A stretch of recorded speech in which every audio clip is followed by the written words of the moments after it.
منذ قديم الأزل والناس عندها ما يسمى الخطة كو. الفكرة دي مش جديدة، موجودة عبر الثقافات والأزمان. يعني لو أنت عايز تعمل حاجة لازم تشوف هتعملها إزاي، حتى لو مش مكتوب تحت اسمها خطة فأنت في حقيقة الأمر بتخطط بشكل أو بآخر. بس اللي بيحصل دلوقتي الناس كتير بتشتغل وتتصرف وتتحرك، فبتلاقي مثلا هنفتح فروع جديدة، هنعين موظفين، هنطور خدمة العملاء. بقى درسنا السوق من بره، انا بدخل جوه الشركه ونبتدي التخطيط. كل دي حاجات شكلها كويس.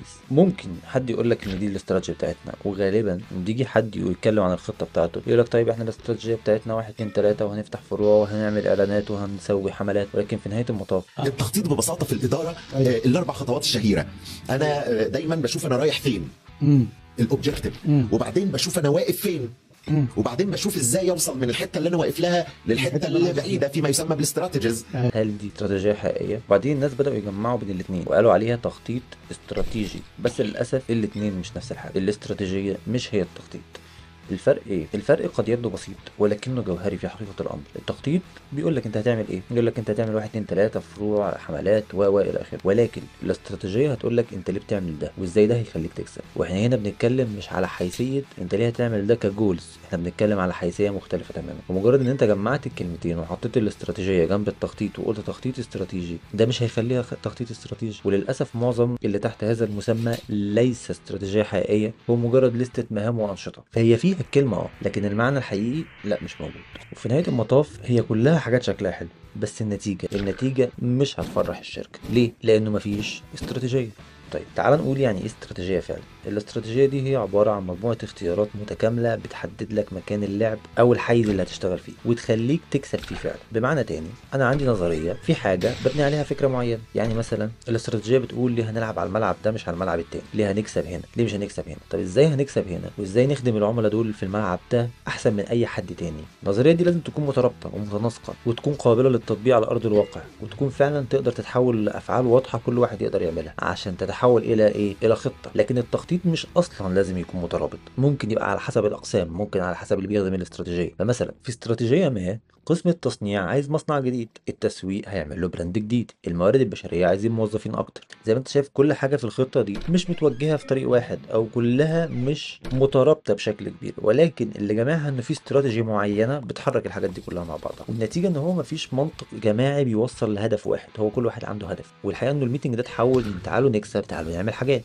ليه؟ عشان نقدر. ومن كتر الحاجات محدش بيسال طب ده بيجمع على ايه وبيروح بينا فين. طيب هو ليه اصلا الناس بتركز على التخطيط اكتر من الاستراتيجي؟ الحقيقه انه التخطيط سهل، التخطيط مريح وبسيط. الخطه دايما بتتكلم عن الحاجات اللي تحت ايدك. انا هفتح فرع، هعين موظفين، هطلق منتج جديد، هعمل كامبينز على الانستجرام، هصور محتوى اليوتيوب، كلها حاجات تحت ايدك، كلها على جانب التكلفه في البيزنس. ومين اللي بيتحكم في التكاليف دي؟ انت اللي بتقرر تأجر ايه، انت اللي بتقرر تشتري ايه، انت اللي بتقرر توظف مين. وده بيخليك تحس انك ماسك اللعبه في ايدك. الحاجات دي مريحه لكن الاستراتيجيه فيها تنافسيه بجد، بتحدد نتيجه تنافسيه انت عايز تحققها. يعني العميل يشتري منك مش من غيرك، بس المشكله العميل مش تحت ايدك. حتى لو فاكر غير كده، الحقيقه ان العميل هو اللي بيقرر مش انت. فمثلا الاستراتيجيه بتقول لك لو فهمنا السوق صح وقدمنا عرض صح ممكن نكسب، بس دي لعبه فيها احتمال تفشل، وده سبب ان الناس تهرب منها. ده مش معناه انك لازم تقول احنا بنؤمن ان ده اللي هيحصل. مفيش ضمان، مفيش اثبات مسبق، مفيش ايمان بنظريه الفوز. لكن اسهل بكتير تقول انا اقدر اجيب موظف، اقدر افتح مصنع، اقدر اصرف على الاعلانات،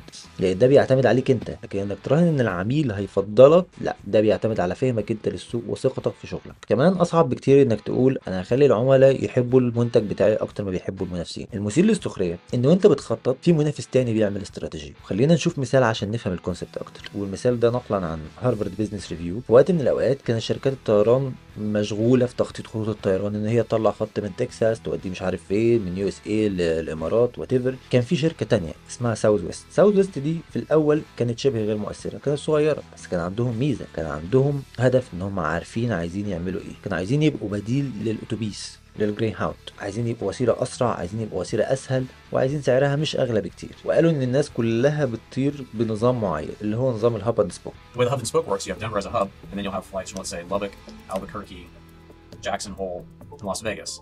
These are the spokes. The spokes cities all fly into the hub. The passengers then change airplanes, and then those flights disperse to different cities across the country. You'll look throughout the day, and it'll go peak, trough, peak, trough, peak, trough.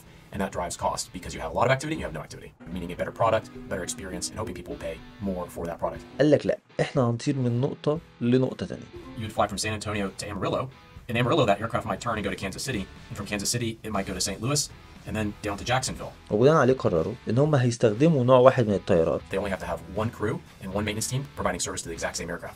كل الانظمه والتدريب مظبوط عليه، مفيش وجبات، مفيش حجز عبر وكلاء السفر، كلها اونلاين. والنتيجه ان هو عمل ايه؟ النتيجه ان هو خلى في تكلفه اقل بكتير، وبناء عليه سعر ارخص بكتير، وبناء عليه سوق اكبر، ونجحوا وبقى هم اللي بيشيلوا اكبر عدد كراسي راكبه في امريكا، مش بس لانهم كانوا ارخص لكن لانهم كانوا اوضح. بالرغم ان الخطه فيها تكنيكالز كتير وفيها حاجات ممكن تكون مش واضحه لنا، بس بص على اللي هو كان عايزينه. هو عايز يبقى بديل لحاجه معينه، وقال انا عايز ابقى اسرع، قال انا عايز ابقى اسهل، قال عايز سعري يبقى عامل ازاي. دي استراتيجي، دي اسمها استراتيجي. قال لك انا هعمل ده لما يكون في نوع واحد من الطيارات، هلغي الوجبات، هخلي مش عارف ايه. فبالتالي حط خطوات وتوقع نتيجه، وبالتالي اشتغل. والحقيقه ان هو ده ما حصلش بس عشان هم كانوا ارخص، لا، لانه كمان كان اوضح هو عايز يروح فين، عنده منطق، عنده خطه متماسكه، عنده جرأه يقول انا مختلف. الشركات التانيه ما كانتش بتلعب عشان تكسب، الشركات التانيه كانت بتلعب لانها موجوده في الماركت، بيعمل خطط، بيطلع طيارات، بيعمل خطوط طيارات، لحد ما جه حد زي ساوث ويست قال لك احنا هنكسب الشريحه دي كلها، وقد كان. والباقي اللي اتبقى من الشركه دي اتقسم ما بينهم. لكن برضه في الحقيقه انه في فخ، وهو فخ التخطيط، الناس بتقع عليه لان هو اسهل. اول حاجه لازم تفهمها ان الاستراتيجي دايما هتخليك تحس انك مش مرتاح. ليه؟ لانك كمدير اتعلمت انك ما تاخدش قرار الا لما تكون ضامن نتيجته. بس في الاستراتيجي انت مش ضامن، انت هتبص على الخطه وتقول كل ده ممكن نعمله تحت ايدينا، بس ده فعلا هيكسبك؟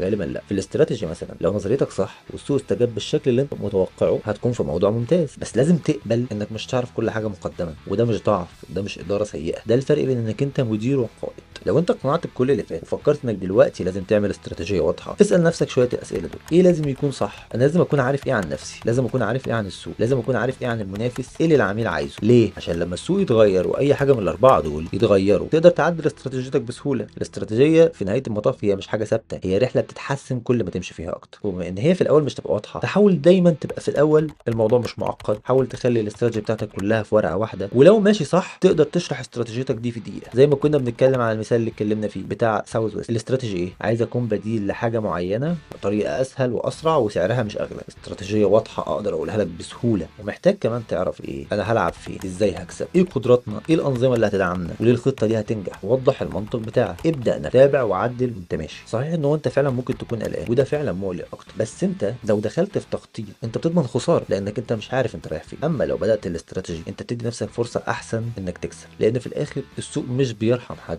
السوق مش بيكافئ الناس عشان مجرد ان هي عملت مجهود او ان هي عملت خطوات، مش اللي جاي يقدم مشاركه شرفيه. ولكن خليني احكي لك قصه. ان زمان لما كنت لسه جونيور او سينيور كان دايما بيقابلني مشكله ان احنا بناخد حاجات من المدير بتاعنا نعملها تاسكات، كلها تاسكات، وما نعرفش دي بتودي فين. يلا نعمل كامبينز للاكس، يلا نعمل بلان لواي، يلا نلونش حاجه جديده، بس ما كناش عارفين ده بيودينا فين. قادر اتذكر ان اللحظه اللي جه مدير فيها قال لنا لا احنا بنعمل ده عشان 1 2 3، واصبح عندنا هدف واضح ليه، ان احنا عايزين مثلا نمكن الناس، واضح ان احنا عايزين نقدم لوجيستيك سوليوشن يخدم الناس بجد. بدات الحاجات دي لما تبقى شايفها بتديك ايدج كبير حتى في الشغل التكنيكال نفسه. بس والى ان نلقاكم على خير ان شاء الله.